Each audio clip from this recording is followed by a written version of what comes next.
स्वतंत्रता आयोग द्वारा जनहित में जारी।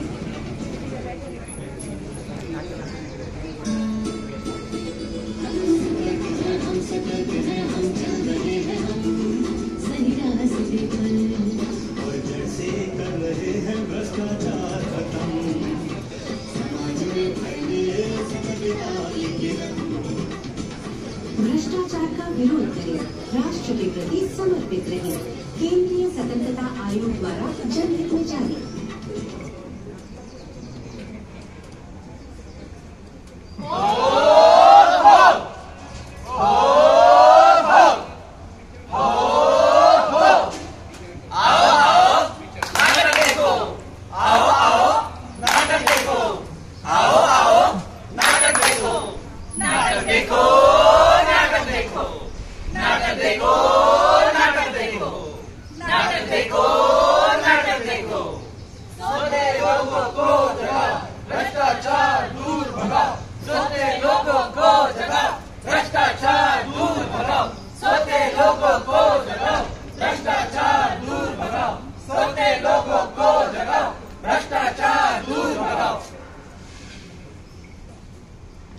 नमस्कार दोस्तों, केंद्रीय सतर्कता आयोग के निर्देशानुसार एनसीएल का प्रशासन विभाग हर साल नवंबर के पहले सप्ताह में सतर्कता जागरूकता सप्ताह मनाता रहा है।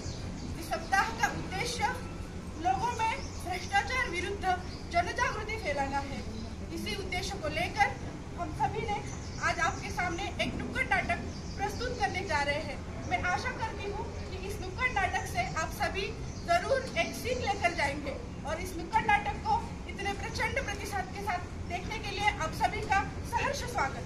हम सतर्क, देश सतर्क, हम सतर्क, देश सतर्क, हम जागरूक, देश जागरूक, हम जागरूक, देश जागरूक, हम सतर्क, देश सतर्क, हम जागरूक, देश जागरूक, हम सतर्क, देश सतर्क, हम जागरूक, देश जागरूक।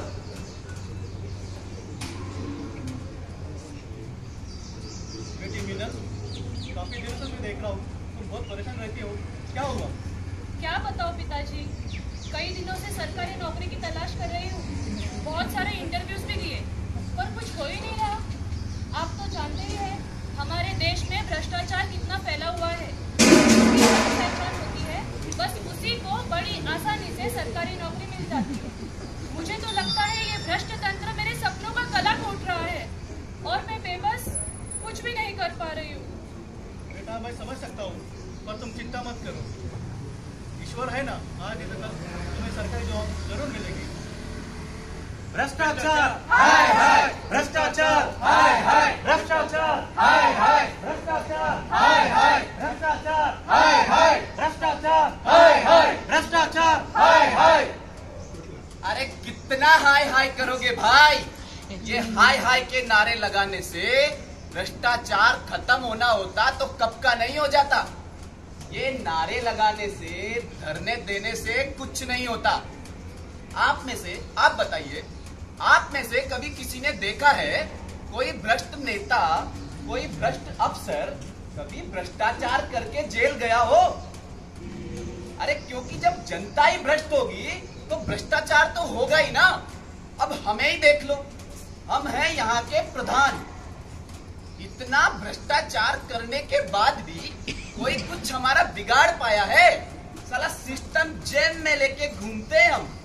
मैं तो कहता हूँ ये हाय हाय छोड़ो, भ्रष्टाचार आओ आओ, खाओ खुजाओ, बत्ती बुझाओ। अरे रामलाल, कैसे आना हुआ आज इधर?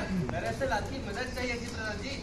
मेरी बहन ने ना PhD की पढ़ाई पूरी करी है और वो अब सरकारी नौकरी करके देश की प्रगति में अपना योगदान देना चाहती है, पर बहुत सी कोशिश करने के बावजूद भी उसे सरकारी नौकरी नहीं मिल पा रही है। इसी कारणवश वो आजकल परेशान सी रहती है। तो सोचा आपका तो समाज में इतना रुतबा है, मेरी बहन के लिए भी कुछ सोचिए ना प्रधान जी। अरे रामलाल, इतनी सी बात के लिए परेशान हो रहे हो? पहले आ जाते हमारे पास।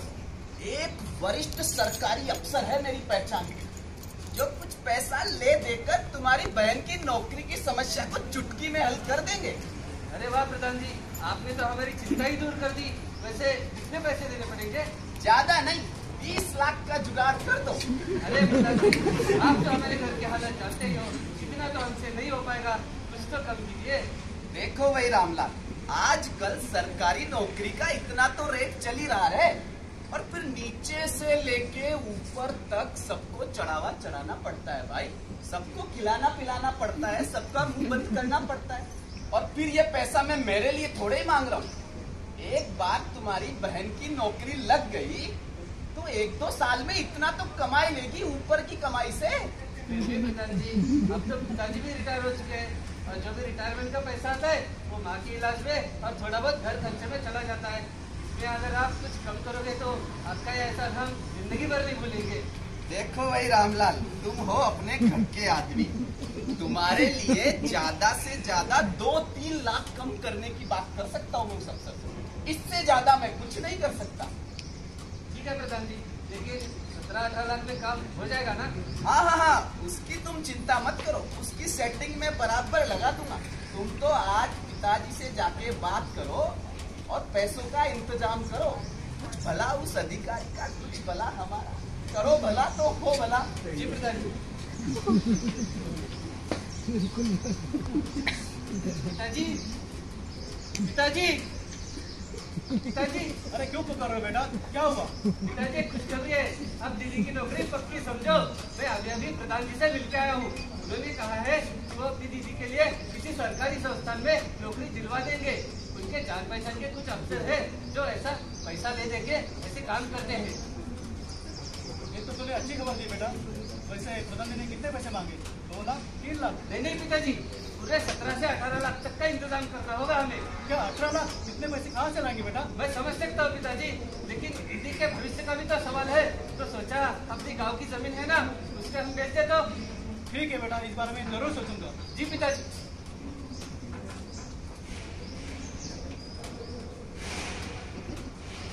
क्या करूं मैं? पिताजी और भैया रिश्वत देकर मुझे सरकारी नौकरी दिलवाना चाहते हैं। अब उन्हें कैसे समझाऊं? रिश्वत देकर नौकरी पाना मेरे आत्मसम्मान के खिलाफ है। कितनी बार बोला दोनों को, मगर दोनों मानते ही नहीं। मेरी तो कुछ समझ में ही नहीं आ रहा है। हाय मीनल, कैसे हो? बड़ी परेशान लग रही हो। अरे श्याम और मोहन, अच्छा हो गया तुम लोग आ गए। अब तुम ही मेरी मदद करो। क्या हुआ मीनल? तुम तो जानते ही हो, मैं कई दिनों से सरकारी नौकरी की तलाश कर रही हूँ। बहुत सारे इंटरव्यूज भी दिए, पर कुछ हो ही नहीं रहा। तो पिताजी और भैया किसी प्रधान जी को मिलने गए थे। और उन्होंने कहा है 18 लाख रुपए भरने पर सरकारी नौकरी बड़ी आसानी से मिल जाएगी। ये तो बड़ी अच्छी खबर है मीनल। तुम्हारा सरकारी नौकरी का ख्वाब पूरा हो रहा है, तुम टेंशन ले रहे हो। मुझे बताओ, इस सिस्टम में बिना रिश्वत दिए कोई काम होता है भला? स्कूल के एडमिशन के लिए रिश्वत, कॉलेज एडमिशन के लिए, यहाँ तक कि अस्पताल में एडमिशन के लिए भी यहाँ रिश्वत देनी पड़ती है। इस मामले में सभी नंगे हैं। मैं तो कहता हूँ रिश्वत दे दो और ये नौकरी ले लो। लेकिन शाह, मुझे रिश्वत देकर नौकरी नहीं चाहिए। ये मेरे उसूलों के खिलाफ है। ये सब किताबी बातें हैं मिनल। राजा हरिश्चंद्र बन के यहाँ किसी का भला नहीं हुआ है। मैं तो कहता हूँ ये नौकरी तुम ले लो। अरे बस शाम, अपने भ्रष्टाचार की एक्सप्रेस को थोड़ा रोक लगाओ, कहीं एक्सीडेंट ना हो जाए। मुझे देखो, तुम्हारी ये सोच कुछ रास नहीं आ रही। अगर हमें देश को बदलना है तो पहले हमें हमारी सोच को बदलना होगा। हम ही भ्रष्टाचार की शुरुआत करते हैं और दोष सरकार को देते हैं। हम ही सिग्नल तोड़ते हैं और 50-100 रुपए देकर फाइन देने से बचने के लिए छूटने की कोशिश करते हैं। हमें एडमिशन चाहिए होता है, हम डोनेशन देने की कोशिश करते हैं।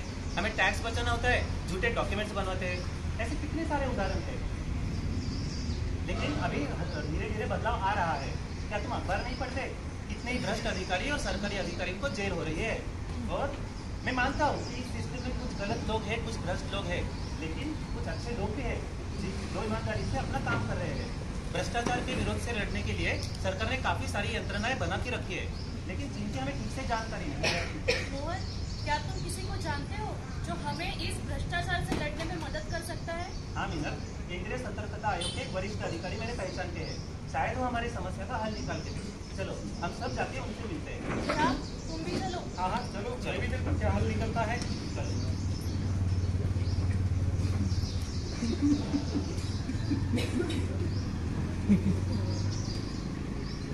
नमस्ते महाजन सर। अरे नमस्ते मोहन, कैसे हो? मैं बढ़िया सर, आप कैसे हो? बस बढ़िया। बोलो बोलो, क्या बात है? सर दरअसल ये मेरे दोस्त है, ये मीनल है। अच्छा, नमस्कार। और ये काम है। सर हम आपसे कुछ गाइडेंस पाना चाहते हैं। हाँ बोलो ना। सर बात यह है कि मीनल अपने बलबूते पे सरकारी नौकरी करना चाहती है, अच्छा, लेकिन उसके पिताजी और भाई को लगता है बिना रिश्वत दिए उसकी नौकरी नहीं लग सकती।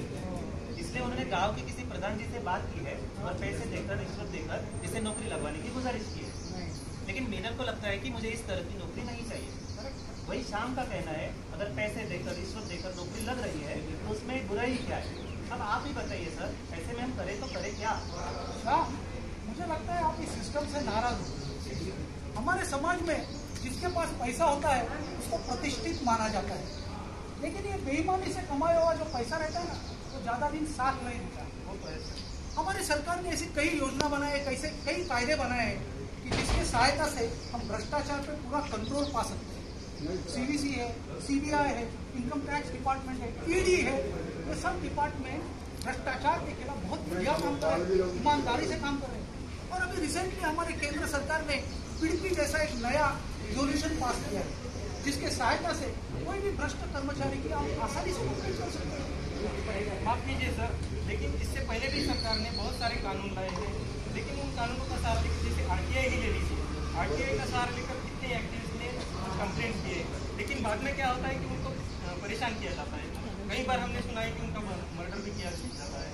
तो कल हम पीड़ित का सहारा लेकर कुछ एप्लीकेशन करेंगे या कंप्लेंट करेंगे तो फिर हमारी जान को भी खतरा हो सकता है। तो ये खतरा हम क्यों बोल रहे हैं? ये आपकी शंका रास्ता है शामिल, लेकिन क्या है देखिए पीडीपी की खासियत है जो भी आदमी कंप्लेंट करेगा उसका नाम पूरी तरह से गोपनीय रखा जाना। और कंप्लेंट करना भी काफी आसान है। उठाओ फोन, घुमाओ टोल फ्री नंबर या वेबसाइट पे जाके कंप्लेंट करो या अपना खत लिख के कंप्लेंट करो, बहुत आसान है कंप्लेंट करना। और एक बार कंप्लेंट सीबीसी के अधिकारी के हाथ में गई तो उस भ्रष्ट कर्मचारी की गिरफ्तारी या उसकी तहकीकात पक्की है। हाँ सर, मैं आज ही पीडीपी का सहारा लेकर सीबीसी को अपनी कंप्लेंट दर्ज करवाती हूँ। जरूर करो बेटा, और आप उसकी मदद करो। कुछ भी लगेगा तो मेरे पास आना आप। हाँ please, all the best, all the best, all the best. Thank you.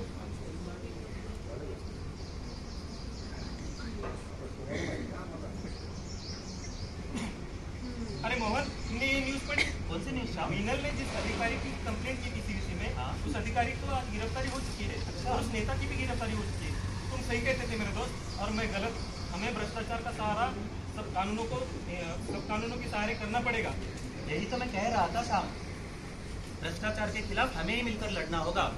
हमें प्रण लेना होगा कि हम ना ही रिश्वत देंगे और ना ही कभी रिश्वत लेंगे। हम अच्छे अधिकारियों और ईमानदार अधिकारियों के साथ रहकर उनका हौसला बढ़ाएंगे। चलो, हम सतर्क, देश सतर्क, हम सतर्क, देश सतर्क, हम जागरूक, देश जागरूक, हम जागरूक, देश जागरूक, हम सतर्क, देश सतर्क, हम जागरूक, देश जागरूक। भ्रष्टाचारियों की एक ही दवाई, लगेगी हथकड़ी, होगी सुनवाई। बंद करो काली कमाई, बंद करो काली कमाई। तो देखा दोस्तों किस प्रकार एक सतर्क व्यक्ति की सतर्कता से यहाँ पर दो भ्रष्टाचारियों को सजा हुई। एक भ्रष्ट नेता, एक भ्रष्ट अधिकारी। आप सभी से भी ये गुजारिश है, जो भी यहाँ ये नुक्कड़ नाटक देख रहे हैं उन सबसे गुजारिश है कि अपने आसपास ऐसा कोई भी भ्रष्टाचार से संबंधित मामला अगर यदि आप देखें तो आप इसकी जानकारी सीबीसी को जरूर दें। सीबीसी ये इंश्योर करता है कि आपकी जानकारी गोपनीय रखी जाएगी। सीबीसी को कंप्लेंट करने के बहुत सारे तरीके हैं, उनमें से कुछ एक यहाँ रखे हुए जो स्टैंडीज हैं इन पर दिए हुए हैं। साथ ही साथ एक सीबीसी का टोल फ्री नंबर भी है। आप टोल फ्री नंबर पर फोन करके भी आपकी शिकायत दर्ज करवा सकते हैं। आप सभी मेरे साथ